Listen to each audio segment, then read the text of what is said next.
Hello everyone and welcome back to my channel, The Crafting Chemist. Today we're going to look at how to do the Tunisian twisted knit stitch, which as you can see here, it is very similar to the knit stitch, although as the name suggests, the stitches themselves have a twisted appearance for where the knit looking stitches are.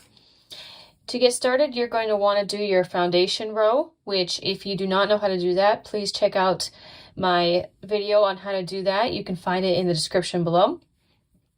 So to get started with this twisted knit row, you are going to skip this very first stitch. And for the normal Tunisian knit, you would go, let me pull this up closer. You go in between this bar here to pull up your loop and pull through. However, to make the twisted appearance, you're going to use your hook to grab this bar in front, pull it back, and in between that way. Grab your loop, pull it out.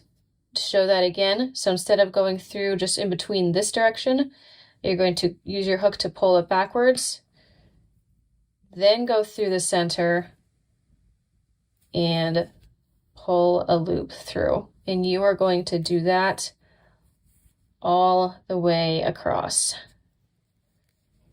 Now a trick while you are doing this stitch, as you can see here, my project is a bit curled, and a good way to prevent that is to actually use a Tunisian hook that is a couple sizes larger than your yarn would recommend. This allows it to be a lot looser of a material. Otherwise, as you can see, it is quite dense here. And again, it helps prevent that curling problem. Once you have gotten to the very end, I am just finishing up this very end stitch. There we go.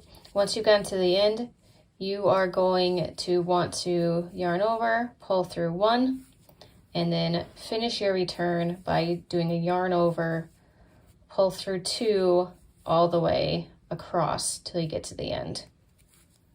And there you have it. That is how to do the twisted knit stitch. And if you have any questions, please let me know in the comments. I hope you enjoyed this video. Please consider liking and subscribing to see more of my content. And have a great day. Thanks, guys. Bye.